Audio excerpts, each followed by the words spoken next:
See, I thought I was going to do a test, and there we go. Wanted to do a brief disclaimer as we do before every single episode, especially tonight, because we're talking about addiction and what it means to others. Before we start this program, this is a reminder that this episode will address various topics that we've discussed before by way of mental health. These may be sensitive to some of our viewers. Viewer discretion is advised. We remind you to please consult your doctor, your mental health professional, your outreach group, your sponsor or specialist, but before adopting any change to your dietary, physical, and or mental health regime. If you're looking for options with respect to mental health, contact SAMHSA, the Substance Abuse and Mental Health Services Administration, at 1-800-662-HELP. That's 1-800-662-4357. The service is open 24 hours a day, 7 days a week, 365 days a year, and it's a confidential free information service for individuals and family members facing such stressors. Also, if you're feeling suicidal crisis or emotional distress and need to be put in touch with a crisis center, call the Suicide Prevention Lifeline at 1-800-273-TALK. That's 1-800-273-8255. Or go to suicidepreventionlifeline.org. You can also text the word HOME to 741-741. Those resources are also available 24 hours a day, 7 days a week, 365 days a year. And then something that we will talk about in the first few moments of tonight's episode is that with multiple sclerosis. And a reminder that the Multiple Sclerosis Society, the MS Society, the National MS Society, is a collective of passionate individuals who want to do something about MS now, to move together towards a world free of multiple sclerosis.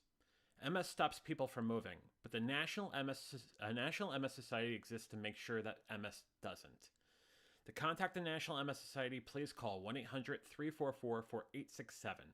Again, 1-800-344-4867.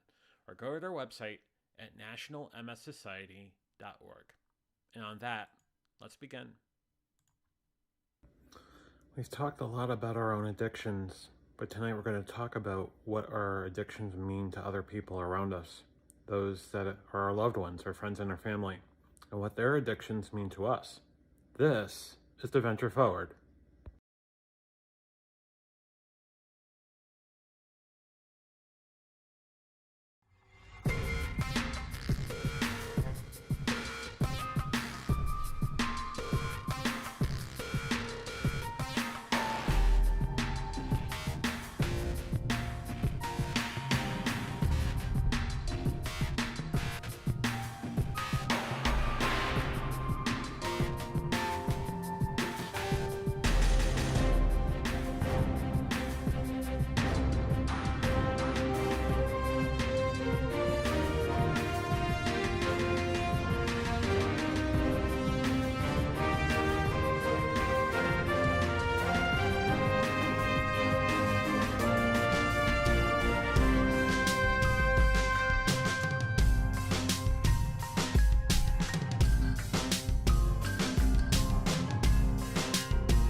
Good evening, or good morning, or good afternoon, wherever you may be, and welcome. This is the Venture Forward. I am John Venturini, and I am a recovering addict of overeating, obesity, alcoholism, and compulsive gambling. And it's an honor and pleasure to see all of you this evening on Facebook, YouTube, and Twitch. It has been a very strange day. A strange day as if you couldn't sense that off of the disclaimer. A very strange day nonetheless. Good news and also strange news. And we're going to talk about all of that, as well as we're going to talk about addiction and what it means to our loved ones. Both our addiction to them, but their addiction to us. And then when those two worlds basically cross paths, having a very open and honest conversation about all of that. Some of it's going to be the things I've experienced in my life, both in the past, currently, but the things that I've seen, the things that I've been part of, or things that I've agitated, or things that I've aggravated, all of that. It's part of the story. And yeah, is there slideware coming up? Yeah, sure. But the thing is, I need to tell this story tonight. If there wasn't any night to tell this story, tonight's the night. So let's go through some of your comments. I want to say hello to all of you on Facebook, YouTube, and Twitch. I'm already getting comments that the lighting in here is a bit dark. We'll see if I can get that fixed. LT, how are you? Sam said absolutely. 1-800-662-4357. 1-800-662-4357. Thank you for plugging that in your comment. Marilyn, good afternoon to you. Hope you're doing well. I'm doing okay. Am I doing the greatest right now? Honestly, no. But I'm here. And I'm here to tell my story and to talk to all of you because you are such an incredible community to me, and I definitely have to talk about what's going on. So, Marilyn, very good to see you. Sarah, hi, how are you? Hope you're doing well. Yeah, I am super dark. And I am going to see if I can fix that on this end. If not, I can see if I can back up and get a better sort of perspective here. If not, I'll probably fix it in post. But yeah, I know I'm super dark as well. Dr. Gilly's in the house. Dr. Gilly, how are you? I hope you had a great set of appointments today. I'm glad you're joining our show this evening for medical advice. You are an awesome individual. Angie, long time no see. Glad you're here. Glad hope you're doing well. I hope you're doing well for sure. But I'm glad to see you for sure. And Sean, a great individual that has definitely been part of my story, definitely been part of a great help to my recovery, and I'm glad you're here too, as all of you have been. Ingy, Sarah, Marilyn, all of you. You guys are incredible. And the Gilly man, Dr. Gilly. Gilly MD. And one other person. That'd be Mom. Hi, Mom. So, I want to give you a brief update on what's going on with my multiple sclerosis before we start talking about addiction. Because I think, honestly, that's something that has been going on with me. I think that's some of the reason why I'm a bit shaken up tonight. Truth be told, keeping it 100. We'll talk about that. Then we'll get to tonight's topic and then talk about what's coming up next week, which would be the continuation of this topic.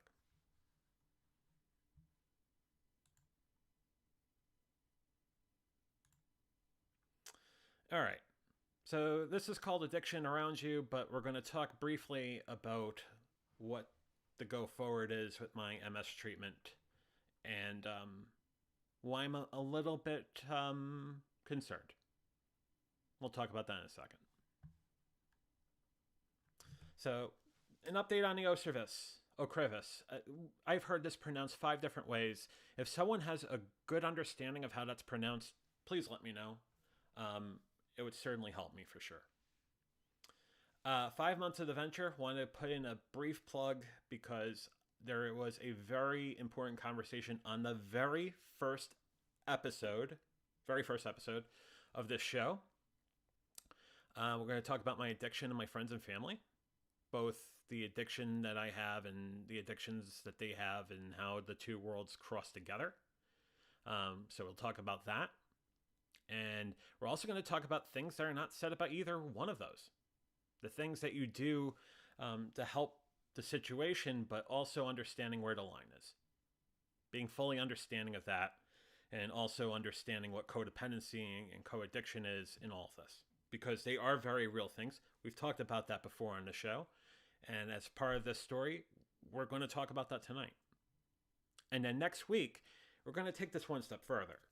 We're going to talk about what does it mean when it is with people you work with or do business with, when you see them handling addiction, but you're in a professional setting. So now the stakes are a little bit higher. It becomes a little more difficult. And then next Thursday, I will tell that story again from two different perspectives: business associate, customer, colleague, and you, and then also you and them.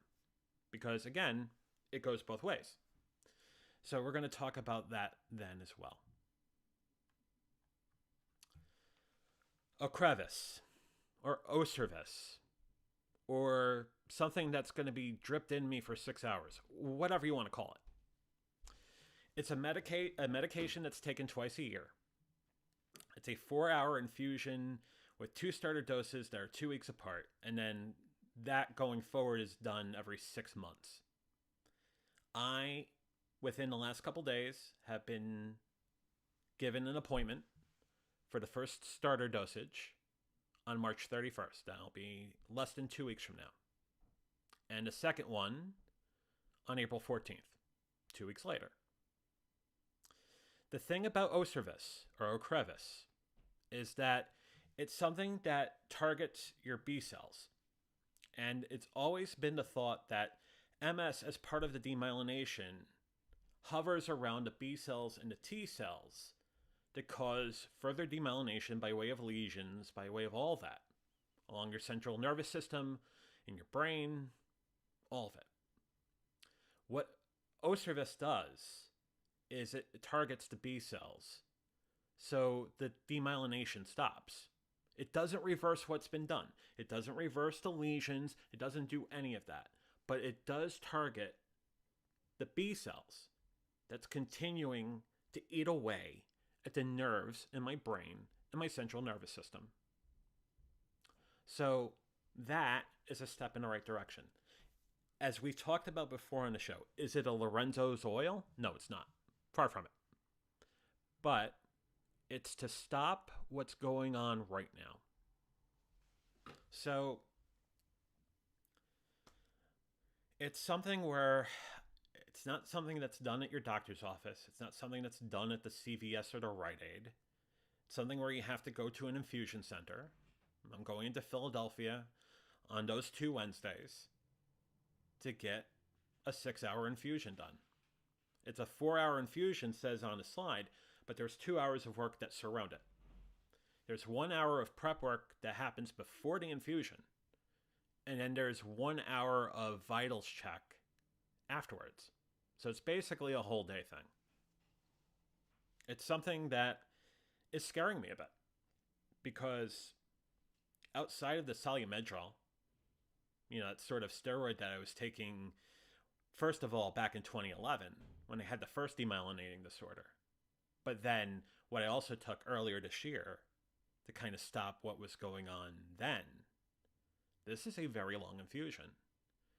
And do the natural sort of instinct resonates with me, and do I start going on WebMD and other sources to see what sort of things I can look forward to as far as Oservis or a crevice?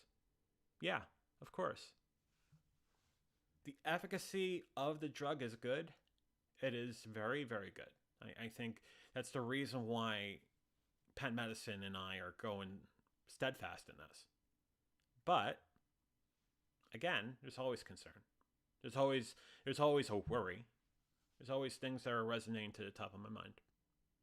So if I'm just sitting here saying I'm all happy-go-lucky about this, far from it. I'm very concerned. I'm having a couple of restless nights here, a couple of restless nights there. It's been tough. But I realize this is what I need to do in order to make any sense of what's going on, in order for me to start feeling normal again, or at least as close to normal as someone with multiple sclerosis can feel. I have to do this. So that's what's coming up. And you know, if uh, if I don't seem completely there the day after March 3rd, if I don't seem completely there on the April 1st episode, if I don't seem completely there on April 15th, you now know why. But also know that it's still my intent to continue to do the venture forward because we are all in this together. We recover better together. As some of you in this room know as well, we stream better together. And there was an announcement yesterday about a program that Sarah's done, that Mr. Weber's done, Paul Burke's done it, in that of something called Lita, which is live every day in April or live every day in August. Basically, if the month starts with the letter A, there's a Lita. Lita's coming. Lita starts on April 1st. So there has been some level of excitement about that. I will provide you more information on Lita on the VF Talks tomorrow, but then also next week. And tentatively, I have a thing in place for like a Lita prep show the day before Lita starts, because I think the more of you that know about it, the more of you that really need to do that sort of, as my headphones start acting funny. So I'm just going to throw the headphones away. There we go. The more of you that know about it, the more of you that know of such an operation of Lita, such a great workshop, the better off we all are. Because a lot of you that join me for Venture are great storytellers, have a great story to tell.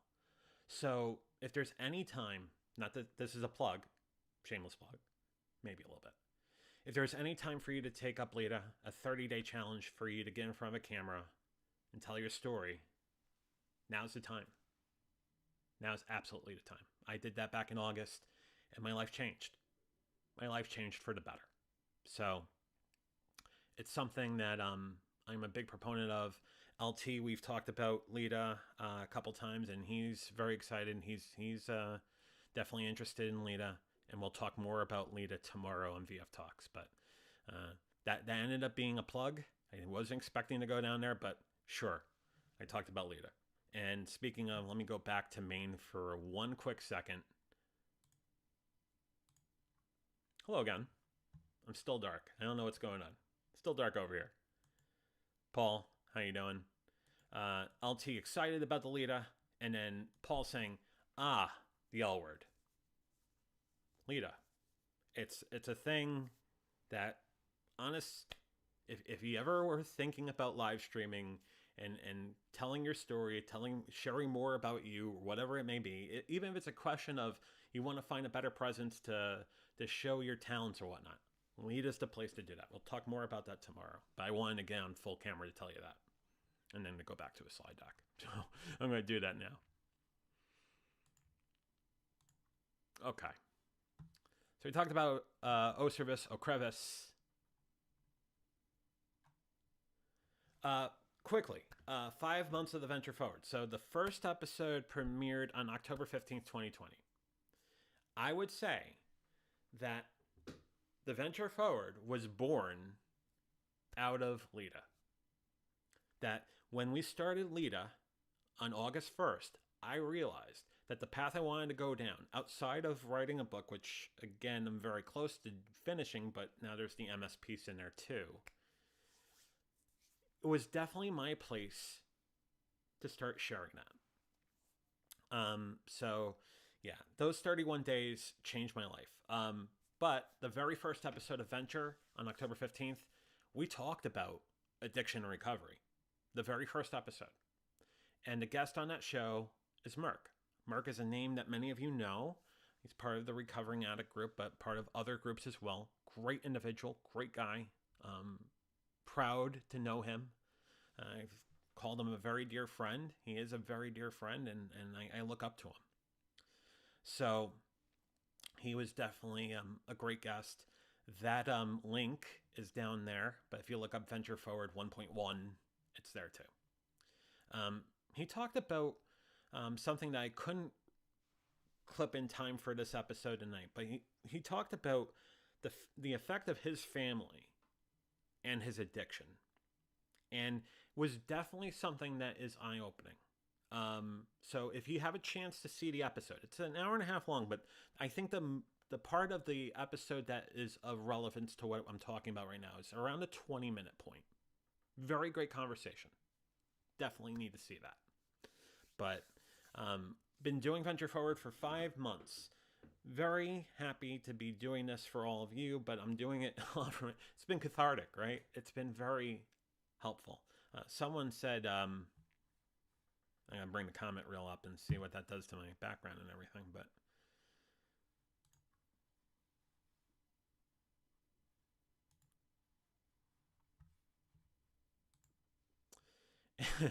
it's like a therapy intensive. It is. It really is. There have been so many great stories that came out of Lita that I from the point that you get to share your own story, that's one. But the second thing that is so incredible about it is you get to hear so many other people telling their stories in a private group up on Facebook. But we had 550 people do Lita back in August. There's a lot of people telling their story. And the things that we learn about ourselves through what we see is incredible. So yeah, Sarah calling it, and I'll bring the graphic back up for a second. Sarah saying it's like a therapy intensive is exactly right. You're laughing, but I truly looked at it that way, for sure. Paul says this April will be the 3rd time he's doing Lita. And Paul, you're an incredible live streamer. And you're doing Lita as well. There are many great people doing Lita. But what it's exciting me, and in a couple of conversations that we've had, is that a lot of new people are doing Lita. A lot of new people are inspired by live streaming and taking that up. And again, we're derailing this a bit, but tomorrow we'll talk more about Lita. But it is such a great workshop. It is a mission. It is a challenge. You're going on camera 30 days. But what you get out of it is incredible. So, and then Sean says, Merc is a great choice for first guest. Yeah, Merc is an incredible guy. And definitely, when you get a chance, see that episode. It was really good. And if you told me that my first episode was going to have Merc, we came up with Merc doing that first. Merc and I had good conversations. Like, he's going to do it. It's perfect. And just more to reason why I'm with such great people. These are people, recovering addicts, sober James, real recovering Nicole, all of you. You are family, and I love you dearly, all of you, for sure. So let's talk about my addictions real quick, and as I have them up on a slide, in a very bare bones, no frills slide here. As we've talked about before in the last 5 months, it's been overeating, drinking, gambling, codependency, co-addiction. What do I mean by the last two? Codependency by way of the fact that I was always leaning on someone else. Codependency in the sense that I lost my own frame and became really dependent on things like that. And then co-addiction, when they have their own addictions, bringing that to the party and creating more of havoc. What specifically am I talking? It doesn't really matter what specifically I'm talking to. We've talked about in the past. But, as far as overeating is concerned, it's going out to eat a lot. With drinking, it's going to drink a lot. With gambling, it's, you guessed it, gambling a lot. So those addictions were definitely prevalent, and it definitely had something where, as I take a brief, Ingy, thank you for the coffee. I appreciate that, and I appreciate you. Thank you very much, Ingy. It's something where you see the two worlds form together, and you start realizing, oh boy, there is a problem. It's a problem if you're going to put your foot down and do something about it. It becomes a volcano when nothing gets done about it. So, that said, I think about others' addictions in my life, friends and family. The same five are up there. It's overeating, drinking, gambling, codependency, co-addiction. All five of those. Most of the time, they are the same as me. It was a sort of situation where there might have been other things at play, but I know that I had addictions that basically gave them incentive to take up more of their addiction. They had addictions that gave me incentive to take up more of mine. So that goes that codependency, co-addiction sort of thing again. But that's the thing about addiction. There are kind of three schools of thought. One, there's the addictions that you have and the effect that you have on others because of it, whether it's just sheer horror or enablement. Then there are the addictions that others have that might have an effect on you, especially when you have an addictive personality. And then there are the addictions that no one says anything about. And they just are left out there. And then health is basically minimalized, and you start wondering to yourself, what the heck's going on here? You start wondering, hey, why is this happening? Right? Sarah says, as my mouse is hiding. You can find my mouse. There it is. Opportunities to keep each other company. Yes. But there are healthier ways to do that. Absolutely. I realized when I was starting to battle my overeating that I could have just as much a good time in a Starbucks with a book or having a conversation about anything there than I can at a bar. So, yeah, opportunities to keep each other company. But, if you're both in the same sort of vicious cycle, you can see how it's just crescendoing. So, I guess the next thing is this. And it kind of led to this, right? Addiction and others. My obesity, alcoholism, and compulsive gambling on others. There are things that were said. There were things that were not said. In the sense that, did people enjoy going out to dinner or having a drink with me? Sure, but when I was doing it too much, there might have been things said offline. There might have been things passed to another loved one saying, hey, John's been eating a lot, or hey, John's been drinking a lot, or hey, John really has talked about the casino way too much. They're the things that are said, and they're the things that are not said. And what I'm trying to talk about tonight is the fact that if there is concern, if there is love, there are important things we can do to help that along. And then it's a question of their addiction and me, right? So it's very hard to have that conversation when it comes to, hey, this is someone who likes to go out a lot. When they're going out a lot too, it becomes a little kludgy in that sort of conversation. And then, as I was alluding to before, the two worlds together, well, that could be really vicious. It could be really bad.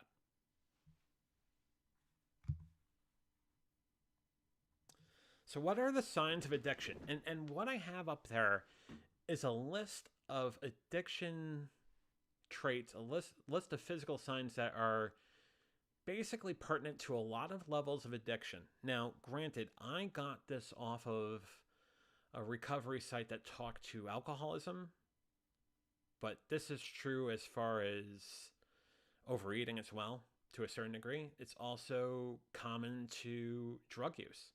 It's also, funny enough, in my case, common to my gambling as well. Now, the stumbling gait is a very interesting one in that list as far as how it, and the poor motor coordination as well, as it pertains to me. That's definitely the demyelination, for sure.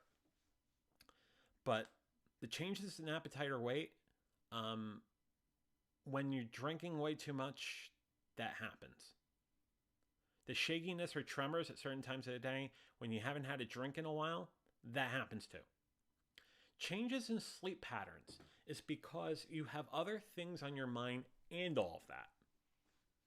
I think the changes in sleep pattern for me this week is the fact that I'm about to be infused 6 hours at a clip 2 weeks apart for O service or crevice. There are a lot of other things going on. And I'm going to take a quick second out and say this. This is a list of things that I need to take care of, right? These things aren't going away, and the only way to get taken care of is that I take care of them. Whether it is a question of the multiple sclerosis treatment, whether it's a question of the bankruptcy, which that's taken a very interesting turn as well, but we're not going to go there tonight. Whether it's a question of remaining sober, whether it's a question of remaining on the diet, whether it's a question of staying away from compulsive gambling. All of that is still there. And you don't get a magic wand saying, oh, it's gone. No, it's there. With the bankruptcy, that's going to take 5 to 7 years. With the MS, that's going to take forever because there's no cure for it. There's a disease-modifying treatment, but there is no cure, as we've talked about before on the show. They're working on a cure, but it's still there. And boy, do I still feel it. And then as far as the overeating, as far as the compulsive gambling, as far as the drinking, that's always going to be there. The compulsion's always going to be there. And there's going to come to a point where I say, hey, I have a good mastery over this, but I always have to keep that in the peripheral. I always have to know that is there. As I said, these signs are common with the addictions I suffer with, but they can be extended to others. You basically get to talk about any other sort of addiction, and there is some sort of isomorphism of that list that carries forward to them.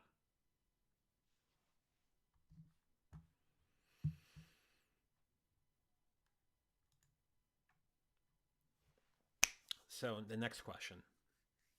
What do you do when you see it in your loved ones? There are 12-step groups or other recovery groups. Many of you know about those. Enter word here anonymous. For me, Gamblers Anonymous, Overeaters Anonymous, Alcohol Anonymous. But there are also groups that talk to the loved ones of these people. Al-Anon, Alateen, CODA, Codependence Anonymous, Families Anonymous. All these anonymous groups exist. There are anonymous groups that we didn't even know about. You do a quick Google search and you were wondering, oh my God, that exists as well. In the coming weeks, we're going to do a show about one of those anonymous groups that don't get a lot of attention, in that of Suicidal Ideation Anonymous, or SA. Because given the wonderful events of the last year and change, that's become a thing. We're going to talk about that. I guess the next thing you have is the honest heart-to-heart conversations when appropriate, but always trying to figure out that right tango to make sure that you're not causing any sort of reaction, any sort of trigger, but also providing honest communication, honest heart-to-heart conversation, honest heart-to-heart. Not a plea, I would say, but basically a sign that you care. And then the thing is, when that doesn't work, you seek a professional to assist. The many therapists that I've had over the last 10 years can tell you that for sure. And you don't have to do it alone. You don't. If you see someone having a problem, someone that you care about, someone that you love, you can definitely go down that road. There is nothing wrong with going down that road. We have to keep in mind 3 things, though. 3 things. We have to understand the underlying motives to prevent the codependency. So in other words, there is a reason why I was overeating. There was a reason why I was drinking. There was a reason why I was gambling. Understanding the motives helps change the story so it becomes more effective for the person that is doing that still. Understanding the level of attachment. How attached is someone to their addiction? How attached are they to that whole event, whether it's the event itself or the people that surround it? And then also making sure that the boundaries we have are large and strong, but loving and supportive. I have a dear friend of mine who reminded me of this about a year ago, that no matter what happens going forward, John, you have to keep your frame strong. And every time we talk, before we're done talking, he reminds me, John, don't forget to keep your frame strong. So I'm telling all of you, don't forget to keep your frame strong as well. Because sometimes when the frame is not strong and it starts bending and it starts becoming meldable, that's when bad things happen. So, yeah, it requires a very strong frame.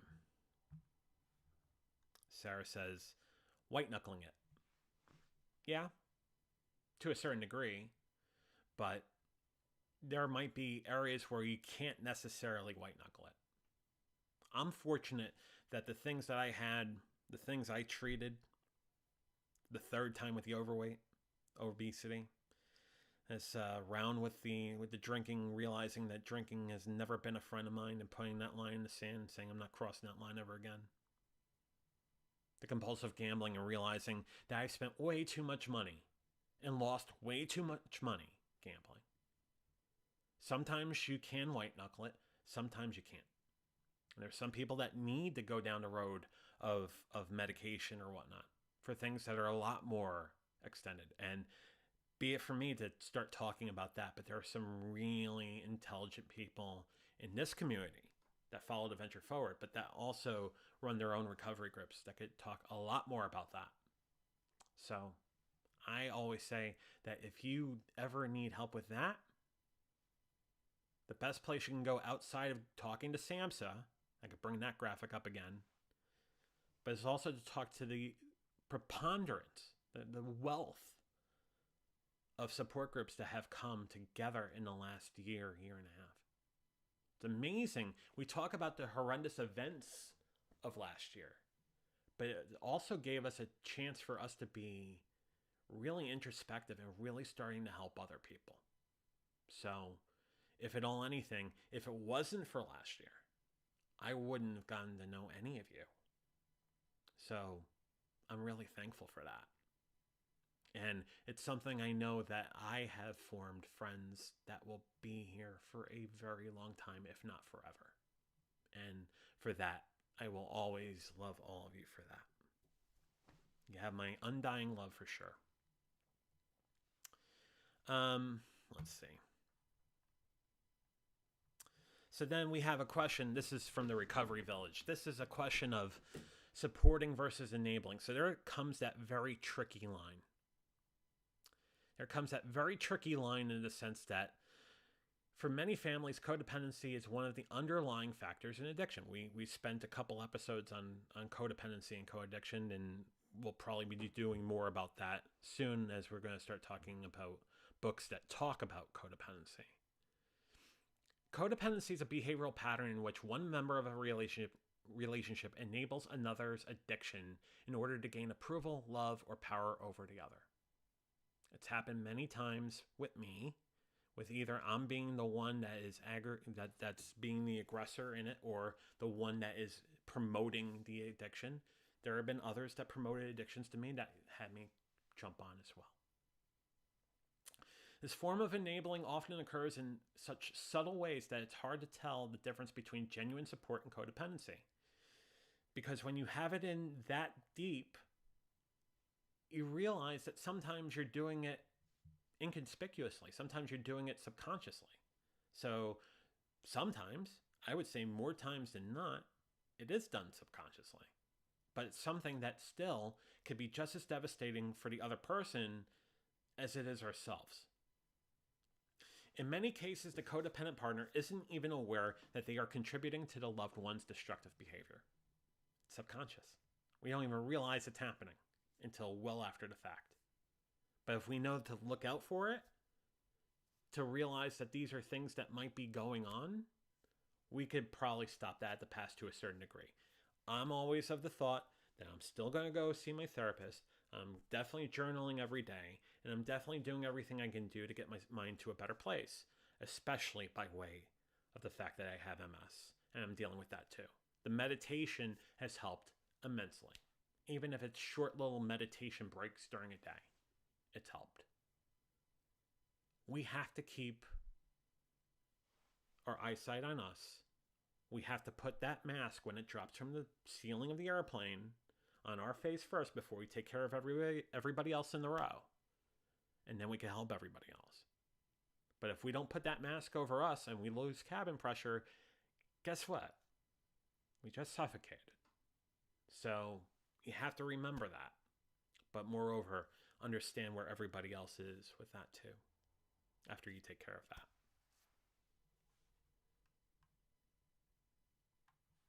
And go back to Maine now. This has been a very strange thing to talk about. It's strange because I'm surprised it took me this long in my life to finally put words around it. To start dotting the I's and crossing the T's. But I guess when you're 480 pounds and you're barely walking well, and you need to stop every 5 feet, or you're drinking every day, or you have a bottle of bourbon next to your coffee maker, or you're spending more money than you've ever had before on a slot machine or a video poker machine or a craps table or a poker table, at some point something's going to have to give. It's either those things or it's yourself. Unfortunately, I've done everything in my power to make sure it's those things. My body's still trying to fight a bit, but one day at a time, one step at a time, one foot in front of the other. A couple more comments. I'm thankful for you too, Mom. Thank you. I love you. So tomorrow, we're going to do VF Talks, as always. Another comment. Gilly says, Cabin Pressure is a good name for an album first song. Something's Gotta Give. There you go. There you go. You can find that album, that LP. I will definitely I'll definitely buy it. Gilly. Tomorrow VF Talks, we're going to talk more about Lita. Lita, definitely the thing that has changed my life in order for me to start telling my story, but also becoming better with the things I've gone through to overcome. I think Lita is the sort of thing that can change anyone by giving them an opportunity in a very secure, closed, private environment in Facebook. It's a closed private group. No one sees those presentations except for the people that are doing Lita. To go play with it. It's not a question of tech. It's a question of content. It's a question of you. It's a question of your mind. It's a question of your heart. That's what Lita is about. And that incredible workshop starts up again on April 1st. We'll talk more about that tomorrow. I'll provide details on how to sign up for Lita, all of that. But definitely the best workshop one can ever take. Honest God made that. So tomorrow, VF Talks, we'll talk about Lita, but we'll also talk about anything and everything that's going on in this Venture Forward community, this VF community. Next week, we have Tuesday, we have a great, and this is something we've tried to do twice before, and one thing happened, and we had to keep on moving it. But Tuesday looks like it's a go. We're going to talk to a wonderful lady whose daughter has multiple sclerosis, and has gone through the story there to talk about what that has meant for her family, what it has meant for her, but how her daughter is combating multiple sclerosis, how she's combating demyelination. That's Tuesday. Next Thursday, we're going to talk about this again, but from a professional perspective. Now, what do you do in these situations when the stakes are a lot higher? What do you do when you're dealing with this during your 9 to 5, when you're dealing with this on the road, yada, yada, yada. That's next Thursday. And then coming up after that, we're going to talk about codependency a bit more, but we're also going to talk about the effects of everything and what that means to us. And we'll talk more about what those topics will be in the coming days. Also realizing that there will be a LIDA going on starting on April 1st. I almost said August 1st. That's where my mind's at. My mind's going back to that last LIDA. There's a LIDA going on April 1st, but nevertheless, there will continue to be a Venture Forward. So we're going to still do these Tuesday, Thursday, Friday, even though I'm now going to be moderating and doing videos for LIDA.